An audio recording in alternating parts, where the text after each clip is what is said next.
Bienvenue dans le podcast à contre-courant, le podcast des mères audacieuses, le rendez-vous inspirant qui met en lumière des femmes et des hommes qui ont choisi de redéfinir leur trajectoire, de créer leur propre voie et de conquérir leur indépendance. Je suis votre hôte, Nathalie Grimaud-Morvillet, et je suis honorée de vous accompagner dans ce voyage extraordinaire. Après plus de 15 ans en tant que salariée dans le domaine du marketing digital et après 4 discriminations à la maternité, j'ai décidé de prendre mon indépendance pour mieux profiter de mes enfants sans renoncer à ma carrière professionnelle. Avec la tribu digitale, j'aide désormais les parents à en faire de même. Dans ce podcast, à chaque épisode, nous vous présenterons des histoires captivantes de mères audacieuses, de pères engagés, mais surtout de parents déterminés qui ont trouvé le courage de se réinventer pour mieux concilier leur vie personnelle et professionnelle. Qu'il s'agisse de maman, de papa ou de famille, notre podcast est un espace où chacun peut trouver une source d'inspiration, de conseils et de perspectives pour embrasser un avenir empreint de flexibilité, d'épanouissement et de conciliation ainsi que de succès. Si vous êtes à la recherche de nouvelles manières de penser et ou de travailler ou encore d'astuces, c'est le podcast qu'il vous faut. Prenez dès à présent votre boisson préférée et c'est parti. Retrouvons-nous dans le nouvel épisode du jour. Bonjour à toutes et à tous et bienvenue dans notre podcast à contre-courant, le podcast des mères audacieuses. Aujourd'hui, nous allons aborder un sujet essentiel et qui touche de nombreuses mères dans notre société. Comment la reconversion professionnelle peut être un levier puissant pour mieux concilier sa vie professionnelle et sa vie personnelle, surtout lorsqu'on est maman solo de 5 enfants. Pour parler de ce sujet essentiel, mon invité du jour a fait le choix audacieux de changer de voie pour retrouver un équilibre et une organisation qui lui correspond de mieux. Elle va nous partager son parcours, ses défis, ses victoires et ses conseils pour toutes les mamans solo qui rêvent elles aussi de changement mais qui se demandent si c'est possible lorsqu'on doit tout gérer, aussi bien la partie professionnelle que la partie personnelle et sans aide d'un conjoint. Alors, comment repenser sa carrière quand on a une famille nombreuse à gérer toute seule? Eh bien, c'est ce que l'on va découvrir aujourd'hui avec Erika. Bonjour Erika, quel plaisir de t'accueillir aujourd'hui dans cet épisode. Bonjour Nathalie, merci pour ton accueil. Je suis ravie de te retrouver, sachant que on va pouvoir en parler, mais ça commence à faire un petit bout de temps que l'on se voit et que l'on se suit régulièrement, puisque tu as été l'une des toutes premières à faire confiance à la tribu digitale, mais on va y revenir. Alors, pour commencer, est-ce que tu peux te présenter à celles et ceux qui nous écoutent? Alors oui, bonjour à toutes et à tous. Alors je suis Erika, j'ai 45 ans, je vis à Paris, je suis maman solo de 5 enfants. Alors justement, quel âge ont tes loulous? Puisque tu nous as dit que tu en avais 5, mais voilà, depuis quand es-tu maman? Alors j'ai eu ma toute première maternité en 2000, donc j'ai 2 filles âgées de 25 ans et de 20 ans et 3 garçons âgés de 23 ans, 12 ans et 10 ans.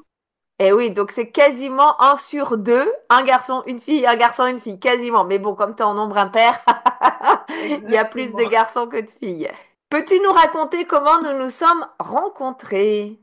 Alors, c'est sur les réseaux sociaux. Voilà, j'étais en train de scroller sur Facebook, recherche d'informations. Je suis tombée sur une publication de la Tribu Digitale. Le titre à l'époque, la Tribu Digitale s'appelait Maman Digitale. Donc, quand j'ai vu le titre, ça m'a interpellée, Maman. Alors, je me suis dit, ah, il y a maman dedans, qu'est-ce qui se passe, qu'est-ce que la publication raconte. Donc j'ai cliqué dessus pour voir, mais vraiment par curiosité, de quoi était fait le contenu. Ainsi de suite, j'ai suivi le processus, je suis tombée sur une publication qui parlait justement de la reconversion pro des mamans, de pouvoir concilier la vie pro et la vie personnelle. Ça faisait un moment que je cherchais justement cette solution. Voilà, je cherchais partout comment pouvoir être près de mes enfants et en même temps générer des revenus. Donc je le trouvais pas auparavant et là en tombant sur la publication de la tribu digitale, ça correspondait à toutes les questions que je me posais. Et oui, et c'est vrai que du coup, tu étais au tout début puisque tu as fait partie de la deuxième édition de formation, donc vraiment dans les toutes premières. Exactement, j'ai débuté avec la tribu digitale en février 2020 pour devenir community manager. J'ai réussi à obtenir ma certification haut la main et ensuite j'ai renouvelé mes vœux pour acquérir plus de compétences en devenant la social media manager. Et oui, et puis tu es aussi en train de te former au référencement naturel, donc tu as une multi-compétence aujourd'hui dans le domaine du digital. Exactement. Alors, si tu étais une femme à impact connu, qui serais-tu? Mais surtout pourquoi? Alors, il y a beaucoup de femmes qui m'inspirent, mais j'ai choisi Rosa Parks. C'est une couturière et aussi une militante concernant les droits humains. Pourquoi elle m'inspire? Parce que moi, justement, je suis une personne qui n'aime pas l'injustice et ni la discrimination. Et surtout actuellement, parce que beaucoup de femmes et d'hommes aussi vivent actuellement. Pour moi, son courage d'avoir osé dire non à une situation qui discrimine les personnes, pour moi aussi, c'est un exemple pour ne pas accepter et passer au-dessus des barrières que la société nous impose. Surtout dans mon cas en tant que femme et maman solo. Exactement, et c'est vrai qu'effectivement, c'est une personne qui a impacté très fortement finalement un certain nombre de choses, même si on a encore quand même du chemin à faire sur la discrimination, notamment des femmes. Pour entrer dans le vif du sujet, est-ce que tu peux nous raconter ton parcours et puis dans quel métier tu étais avant ta reconversion et puis surtout les difficultés de conciliation que tu pouvais rencontrer au quotidien en tant que maman solo? Alors pour mon parcours personnel, j'ai eu une vie enfant et jeune femme assez difficile par rapport au fait d'avoir eu des enfants, à avoir pas mal de métiers. Par exemple, dans la restauration, j'ai été agente en collectivité, agente de pressing, j'ai eu beaucoup d'expériences professionnelles, mais qui n'ont pas tenu parce que justement j'avais mes enfants, les horaires ne convenaient pas et ce n'était pas du tout compatible avec ma vie de maman solo et puis la vie aussi personnelle, familiale. Et oui, c'est vrai que c'est pas facile lorsqu'on est dans le monde, on va dire traditionnel, dans le monde professionnel traditionnel. C'est pas facile parce que les entreprises, elles nous demandent souvent d'être sur site du lundi au vendredi, par exemple de 9 heures à 18 heures. Mais nos enfants, ils vont sortir plutôt de l'école, ou alors ils vont être malades, ou alors il va falloir les emmener aux activités sportives, etc. Et même si tu es toi sur Paris, donc il y a quand même pas mal de possibilités pour les enfants. Quand ils sont petits, ils peuvent pas s'auto-gérer tout seuls, ils peuvent pas aller à leur activité sportive tout seuls, etc. Et c'est vrai que lorsqu'on est maman solo, on peut pas s'appuyer sur une autre personne, par exemple sur son conjoint ou sa conjointe. On est obligé de tout gérer et parfois, même souvent, je dirais, les plannings professionnels ne cadrent pas du tout avec les besoins personnels. Exactement. Alors, à quel moment tu as ressenti que l'organisation entre ta vie professionnelle et ta vie personnelle n'était plus tenable, justement, dans un poste traditionnel? Ce moment où j'ai eu besoin de gérer mon organisation de la vie pro et personnelle, c'est les horaires concernant mes enfants. Parfois, j'avais des horaires où je pouvais terminer même à 2 heures du matin. Donc, ce n'était pas faisable d'être obligé de laisser mes enfants en garde, d'être obligé de travailler les week-ends. C'est vraiment pas possible pour moi. Et surtout aussi par rapport à eux, à leur journée, 8h, 18h, c'est tous les jours, du lundi au vendredi. Et même sur eux, physiquement, je le voyais que ça n'allait pas trop, qu'il y avait des moments où je pense qu'ils avaient besoin d'être avec moi, des périodes où ils sont malades, qu'ils avaient besoin de rester au chaud, à la maison, au lieu d'être obligés d'aller à l'école parce que moi, je n'ai pas le choix, parce qu'il fallait que j'assure pour le travail. Il y a eu ce déclic en moi de vraiment vouloir changer ça en faisant ma reconversion professionnelle. Alors justement, à ce moment-là, tu as décidé de te reconvertir. Comment tu t'es organisé pendant cette période? Et puis, comment tes enfants ont-ils vécu cette période de transition, voire maintenant cette nouvelle activité que tu as depuis plusieurs années? Alors moi, ça s'est bien passé parce que quand j'ai commencé ma formation, alors c'était en février 2020, donc après on est rentré dans la période du confinement. Déjà, je n'avais pas d'emploi à ce moment-là, donc j'avais tout mon temps pour pouvoir être formée. On a eu de petits moments, de quelque sorte de pause où je n'avais pas besoin de courir, où je n'avais plus de charge Au niveau de la scolarité de mes enfants, à courir à droite à gauche pour les réunions, etc. Pour moi, ça s'est très très bien passé. Mes enfants aussi l'ont bien vécu. Déjà pendant ma formation, ils étaient là avec moi, à m'encourager. On faisait en quelque sorte nos devoirs ensemble. Donc ça m'a motivée. Voilà, on a été bien connectés pendant ce moment-là. C'est un moment où que nous particulièrement à la maison, on a bien vécu. Bon, super. Et les enfants sont particulièrement fiers d'avoir une maman qui a appris un autre métier, qui s'épanouit dedans, où je peux laisser ma créativité s'épanouir. Il faut aussi rapprocher les plus grands, pas mal sur Facebook. Ça nous a permis de garder la connexion aussi entre nous. Oui, effectivement, c'est vrai que souvent quand ils sont plus grands, ils ont l'impression de connaître les réseaux sociaux parce qu'ils sont souvent sur les réseaux sociaux. Mais en réalité, moi qui donne des cours en école de commerce, je le vois, les jeunes, en fait, dès qu'on commence à rentrer un peu dans la technique, dans le marketing, etc., ils sont complètement perdus. Et moi, souvent, ils me disent, oh là, Madame Grimaud, on ressort de votre cours, on a la tête comme une pastèque, tellement vous nous avez donné d'infos. Et c'est vrai que du coup, bah, quand t'es une maman qui maîtrise, t'es un peu la maman geek. On va t'appeler si on a des besoin de conseils. Après, les copains vont venir en disant, mais Madame Grimaud, vous pouvez nous aider, tout ça. Je pense que c'est quelque chose que tu as dû vivre aussi finalement avec tes grands. Oui, exactement. Et même pour les deux plus petits, qui sont âgés de 12 ans et 10 ans, ça les a inspirés aussi. Oui, maman, on veut faire une chaîne YouTube, nous aussi. J'ai mon grand, celui de 12 ans, mon grand étonnement, a fait des montages vidéo tout seul. Génial. Il prend mon téléphone, mes applications de montage vidéo et il s'en sort très bien. Franchement, je suis fière.